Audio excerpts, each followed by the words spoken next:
मैं UPSC exam की बात करूं तो मेंस के लिए जो अगर तीन मेन इम्पोर्टेंट सब्जेक्ट है जहां पे आप ज़्यादा मार्क्स ले आ सकते हैं, उसमें से एक है एसे, दो है एथिक्स मतलब GS4, और है ऑप्शनल। ठीक है, ऑप्शनल तो अपने ऊपर है, अलग अलग ऑप्शनल होता है, अलग अलग स्ट्रैटेजी होता है, तो उसके ऊपर डिपेंड करता है। एसे और एथिक्स दोनों में कॉमन है, तो दोनों में 130 मार्क्स लाना इतना भी टफ नहीं है। अगर बात करूँ पर्टिकुलर एसे की, तो एसे में 130 जितना मेहनत लगता है उतना मेहनत में कोई भी सब्जेक्ट में उतना ज़्यादा मार्क्स नहीं आएगा। तो कम मेहनत में ज़्यादा मार्क्स लाने का एक मेन जो सब्जेक्ट है वो है एसे। पर एसे में दिक्कत क्या होता है, एसे में जो इंग्लिश बैकग्राउंड से इंग्लिश में पढ़ा हुआ नहीं है उन लोगों को दिक्कत होता है। एक तो उन लोगों के पास इंग्लिश में स्टॉक आउट वर्ड कम होता है, स्टॉक ऑफ वर्ड, तो वो एक दिक्कत का बात है। कैसे फॉर्म करे वो एक दिक्कत का बात है। अगर ऐसे में देखा जाए तो कोचिंग सेंटर का जो रिव्यू करके देता है वो एक्चुअल में होता नहीं है, क्योंकि कोचिंग सेंटर का कोई रिव्यू बहुत बुरे हैं। ऐसे में रिव्यू करने लायक टीचर बहुत कम है। ठीक है, वो एक होता है। जो सही रास्ता होता है, सही जो पाथ होना चाहिए वो किसी को पता नहीं होता है। ठीक है, जो नॉन इंग्लिश बैकग्राउंड का है उन लोगों के लिए बहुत दिक्कत होता है। तो हम इस वीडियो में बताएंगे आपको कि वो लोग कैसे कर सकते हैं, जिन लोगों का इंग्लिश इतना अच्छा स्ट्रॉन्ग नहीं है, कमज़ोर है, तो उन लोग कैसे कर सकते हैं। क्योंकि मैं भी यही फेज से गुजरा हूँ तो मुझे पता है कितना दिक्कत होता है। तो आप लोगों का वो दिक्कत ना हो इसके लिए यही वीडियो। हाय फ्रेंड्स, कैसे हैं आप। आज आप लोग देख रहे हैं यूपीएससी विथ चिन्मय, और इस वीडियो में ऐसे राइटिंग के बारे में पूरा ओवरव्यू देखेंगे। कैसे मैंने इस बार का मेंस में ऐसे राइटिंग किया वो सारे डिटेल्स इस बार देखेंगे। ठीक है, चलिए शुरू करते हैं। अगर आप चैनल में नए हैं तो चैनल को सब्सक्राइब जरूर कर दीजिएगा। तो ऐसे में भी जो और जीएस आंसर के जैसे ही तीन स्टेज होता है। एक होता है इंट्रोडक्शन, एक होता है बॉडी, एक होता है कंक्लूजन। ठीक है, तीन स्टेज होता है, तो तीनों स्टेज का अलग अलग रूल है। इंट्रोडक्शन के लिए अगर पर्टिकुलर बोले, इंट्रोडक्शन कैसे चालू कर सकते हैं, कोड बेस्ड इंट्रोडक्शन चालू कर सकते हैं। पर कोड बेस्ड इंट्रोडक्शन के लिए ये याद रखिए, जो एग्जाम में पूछा गया है जो टॉपिक उससे मिलता जुलता कोट हो। ऐसा नहीं कि दोनों अलग ही कोट हो, तो वो नहीं करना है। कोड बेस्ड इंट्रोडक्शन हो सकता है, एक हो सकता है anecdote based introduction. Anecdote based introduction हो सकता है। एनेक्डोट बेस्ड इंट्रोडक्शन मतलब कोई भी जो गेस्ट पर्सनालिटी है उसके लाइफ इवेंट का कोई हिस्सा बता दिए, वो एक हो सकता है। दूसरा क्या है, तीसरा है डेटाबेस इंट्रोडक्शन भी हो सकता है। मतलब कोई अगर करंट अफेयर से रिलेटेड टॉपिक हुआ तो उसमें आप डेटा दे के भी चालू कर सकते हैं। तो ये एक बेसिक तरीका है। और एक जो है और एक स्टोरी बेस हो सकता है। स्टोरी बेस मतलब आप एक खुद से एक स्टोरी बनाए, उससे होता है। पर स्टोरी बेस्ड इंट्रोडक्शन के मामले में आप हमेशा ध्यान रखें कि वो इंटरेस्टिंग स्टोरी हो, ऐसा नहीं कि बोरिंग फील करवाए। इंट्रोडक्शन सबसे इम्पोर्टेंट पार्ट है एसे का।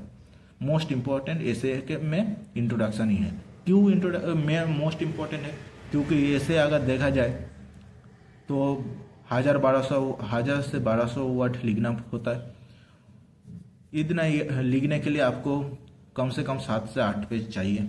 ठीक है, तो इतना लंबा पढ़ते पढ़ते एग्जामिनर को बोर फील होने लगता है। ठीक है, एग्जामिनर को बहुत कॉपी चेक करना होता है, तो वो बोर फील होना कॉमन बात है। अगर वो एग्जामिनर के जगह पे आप होंगे तो आप भी बोर फील करेंगे। तो उसके लिए इंट्रोडक्शन में क्या, इंट्रोडक्शन अगर ऐसा हो, कोई इंट्रोडक्शन इंटरेस्टिंग हो जिसमें आप एग्जामिनर का कॉन्सेंट्रेशन को ग्रैब कर सकते हैं, तो वो सबसे बेहतर है। मतलब अगर इंट्रोडक्शन अच्छे हैं, इसके ऊपर एग्जामिनर का नज़र आप पे लग गया टॉपिक के ऊपर, तो एग्जामिनर पूरा टॉपिक पढ़ते जाएगा और आपका भी मार्क्स बढ़ते जाएगा। ठीक है, इसीलिए सबसे अच्छे हैं इंट्रोडक्शन पार्ट। इंट्रोडक्शन पार्ट के बाद क्या है, इंट्रोडक्शन पार्ट के बाद तो बॉडी पार्ट आता है। पर आपको एक ध्यान रखना है कि इंट्रोडक्शन से बॉडी डायरेक्टली जंप नहीं करना है, डायरेक्ट जंप नहीं करना है। उसके लिए एक लिंक वर्ड देना है। लिंक वर्ड कैसे दें, लिंक वर्ड आप ऐसे कर सकते हैं, कोई क्वेश्चन फेंक सकते हैं कि आप इंट्रोडक्शन दिए, इंट्रोडक्शन देने के बाद उसको लिंक किए कि ये टॉपिक में कैसे फिट बैठ रहा है। वो एक लिंक कर सकते हैं। पर वो भी एक कर सकते हैं कि आप आगे जाके क्या क्वेश्चन का अभी आगे जाके क्या बताने वाले हैं उसको आप कोई एक हिंट दे सकते हैं। तो मतलब क्या, इंट्रोडक्शन से बॉडी के बीच में कुछ एक लिंक बैठाना पड़ेगा। ऐसा नहीं कि एकदम डायरेक्टली जंप कर दिए तो वो नहीं चलेगा। मतलब एक line by line smoothly run करना चाहिए। ठीक है, बॉडी पार्ट में आप क्या करेंगे, जिसके पास इंग्लिश का स्टॉक ऑफ वर्ड कम है उसके लिए सबसे अच्छा ये है पेस्टल अप्रोच में डिवाइड कर दीजिए। अगर आपका पेस्टल अप्रोच याद नहीं है तो आप क्या करिए, यूपीएससी का जो सिलेबस है, सिलेबस में एक एक करके जाइए। जैसे पहले GS 1 में क्या आता है, art and culture, society, history, geography. ऐसे फिर GS 2 में आए, GS 2 में आके आ गया पॉलिटी, गवर्नेंस। ऐसे करके आप आगे बढ़ते जाइए। ठीक है, तो ऐसे में डिवाइड कर लेना है। मतलब जो भी टॉपिक आएगा वो टॉपिक में आपको ऐसे डिवाइड कर लेना है। उसको डिवाइड कैसे करेंगे, मान लीजिए कोई एक टॉपिक को दिया है, वो टॉपिक के सजेशन में कोई आपका जियोग्राफिकल कोई फैक्टर बताना है तो जियोग्राफिकल फैक्टर बताइए, उसके साथ एक एग्जाम्पल देना है। मतलब ऐसा नहीं कि आपको सिर्फ आर्गूमेंट ही करना है, आर्गूमेंट तो जरूरी है, आर्गूमेंट के साथ साथ तो अभी जाके आर्गूमेंट 100% क्लियर होगा जब आप एक एग्जाम्पल ऐड करेंगे। ठीक है, मतलब हर एक टॉपिक का जियोग्राफी का हो गया एक। अगर साइंस का बोलने जाए एक आर्गूमेंट दीजिए, आर्गूमेंट के साथ साथ एग्जाम्पल दीजिए। आर्गूमेंट भी होना जरूरी है, एग्जाम्पल भी होना जरूरी है। ऐसा नहीं कि आप सिर्फ एग्जाम्पल दे दिए आर्गूमेंट नहीं दिए, दोनों होना जरूरी है। ठीक है, ऐसे आगे आगे बढ़ते जाइए। उसके बाद बॉडी पार्ट आप कर लिए। बॉडी पार्ट करने के बाद आप एक समराइज फॉर्म करिए। समराइज फॉर्म क्यों करने बोल रहा हूँ मैं, एक तो इतना लंबा टॉपिक है, इतना पेज पढ़ना होता है, फिर वो एग्जामिनर को ध्यान हट जाता है कि आप पहले क्या पढ़े लिखे हैं। तो वो क्या करना है, आप एक समराइज फॉर्म में जो बॉडी का पार्ट है वो एक समराइज कर दीजिए। तो क्या एग्जामिनर को एक जगह पे पता चल जाए कि वो कितना क्या लिखा है पूरे ये में। ठीक है, समराइज करने के बाद कंक्लूजन में क्या होगा, कंक्लूजन हमेशा फ्यूचर ओरिएंटेड होगा, फ्यूचर ओरिएंटेड, सॉल्यूशन ओरिएंटेड। मतलब आपको एक एग्जामिनर को पढ़ने के बाद ऐसा लगना चाहिए कि आप एक पॉजिटिव पर्सन हो, ये एक मेन फंडा है। ठीक है, पॉजिटिव पर्सन हो, आपको सॉल्यूशन देना है, वे फॉरवर्ड देना है, वो सब दे सकते हैं, और कोट दे के भी ख़त्म कर सकते हैं। ठीक है, तीनों में से कोई भी कर सकते हैं। बात अब क्या है, कितना पेज छोड़े, मतलब कितना पेज लेके इंट्रोडक्शन के लिए। इंट्रोडक्शन के लिए 1 to 1.5 पेज, 1 से 1.5 पेज, और कंक्लूजन के लिए 1 से 1.5 पेज, इससे ज़्यादा नहीं। ठीक है, नहीं तो बहुत ज़्यादा लॉन्ग हो जाएगा, बॉडी में आपका वेटेज कम होगा। ठीक है, इतना पेज काफ़ी होता है, पर बाकी आप बॉडी में लिखिए। तो आप पहले से जब प्रैक्टिस करेंगे ध्यान में रखिए और लिखते जाइए। ठीक है, ये तो हुआ कितना पेज लिखेंगे। अब बात एग्जाम में टॉपिक आया है, उसके साथ आपको आर्गूमेंट देना है। आर्गूमेंट मतलब उसके पक्ष में आर्गूमेंट देना है। मतलब जो टॉपिक दिए हैं, हाँ वो टॉपिक सही है, वो टॉपिक के खिलाफ, मतलब वो टॉपिक के साथ आपका आर्गूमेंट देके समझाना है कि वो टॉपिक सही है। पर ऐसा भी कभी हुआ कि वो टॉपिक में काउंटर आर्गूमेंट हो सकता है, मतलब वो हमेशा सत्य नहीं होता है। मतलब वो जो होता है, जो क्या बोल सकते हैं उसको, जो हमेशा ट्रू नहीं होता है, मतलब फॉल्स होने का भी, दूसरा कुछ होने का भी चांस है। तो उस टाइम पे आपको काउंटर आर्गूमेंट देना है, काउंटर आर्गूमेंट भी देना है। मतलब आपका ऐसे करना है कि आपका आंसर मल्टी डायमेंशनल हो, हर एक पर्सपेक्टिव से आपको इसको जो टॉपिक है उसको तोड़ना है, हर एक पर्सपेक्टिव से आपको लिखना है। ठीक है, ये तो हुआ काउंटर आर्गूमेंट। जैसे एग्जाम्पल, इस बार एक क्वेश्चन आया था, the cost of being wrong is less than cost of doing nothing. मतलब इसका यही है कि न्यूट्रल पर्सन होना खराब है, किससे, जो नेगेटिव पर्सन है, नेगेटिव एक्ट कर रहे हैं, उससे भी न्यूट्रल होना खराब है। तो इसका क्या, आपको तो नेगेटिव ये तो है, आप आंसर दे दिए कि ये इसके मतलब पक्ष में आंसर दिए कि न्यूट्रल कितना हानिकारक होता है।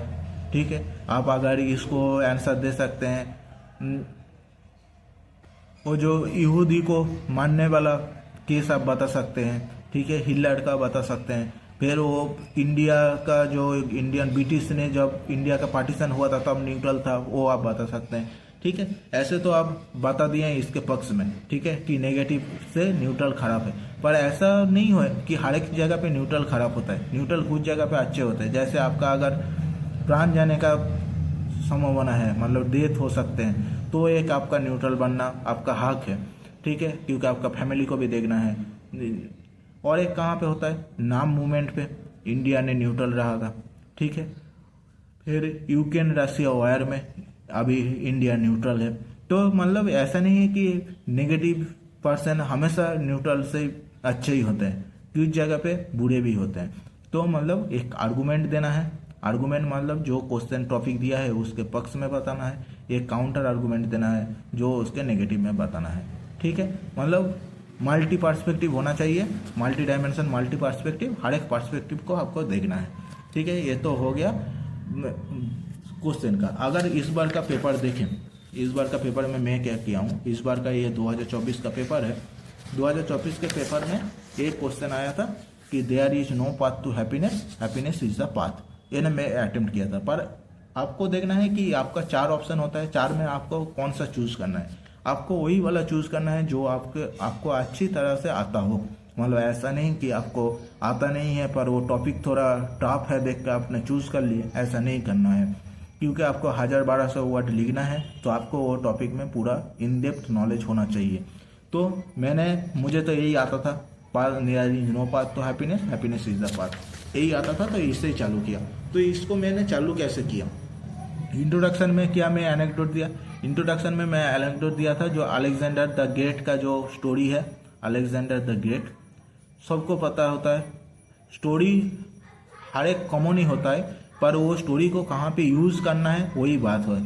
स्टोरी कॉमन है। अलेक्जेंडर द ग्रेट का स्टोरी कैसे है, जब वो मरने वाले थे तो उसका पर्सनल असिस्टेंट को बताएं कि 2 ऑर्डर दिए थे। 2 ऑर्डर में एक था कि वो जब ग्रेव के मरने के बाद जो ग्रेव के रास्ते में जाए तो वो रास्ते पूरे सोने से बांधा हुआ होना चाहिए, और एक क्या, और वो जब ग्रेव के रास्ते में जाए तो उसका हाथ वो कफिन से लटकना चाहिए, ठीक है, लटकना चाहिए। तो इससे वो क्या समझाने वाला था कि अलेक्जेंडर इतना बड़ा साम्राज्य, मतलब इतना एरिया वो ऑक्यूपाई किया था, तो इतना ऑक्यूपाई करने के बाद भी उसको ये एहसास हुआ था कि सारे बंदे आते हैं खाली हाथ और जाते हैं भी खाली हाथ ही। तो मतलब हैप्पीनेस के लिए पूरा इतना बड़ा साम्राज्य दखल करना ही हैप्पीनेस है, ये कोई बात नहीं है, ठीक है। तो खाली हाथ ही आते हैं, खाली हाथ जाते हैं। तो इससे मैं चालू किया था। उसके बाद मैंने बॉडी में क्या किया था, बॉडी में जैसे डिफरेंट पर्सपेक्टिव दिखाए थे। पर्सनल लेवल पे मैंने एग्जाम्पल दिया था। पर्सनल लेवल पे मैं बोला था कि पर्सनल लेवल पे फेम, पैसा यही काफ़ी नहीं होता है। तो उसका एग्जाम्पल में क्या दिया था, एग्जाम्पल में अगर ट्राइबल को देखूं, ट्राइबल कंपेरेटिवली हैप्पी है किससे न, जो अमीर बंदे हैं। अमीर बंदे में मैंने एग्जाम्पल दिया था सुशांत सिंह राजपूत का, जो सुसाइड किया था, तो उसका एग्जाम्पल एक दिया था, ठीक। फिर अगर कंट्री आयर में कि मैं किसको कंपेयर किया था, आयर में मैं कंपेयर किया था अमेरिका को, यूएसए को, भूटान के साथ।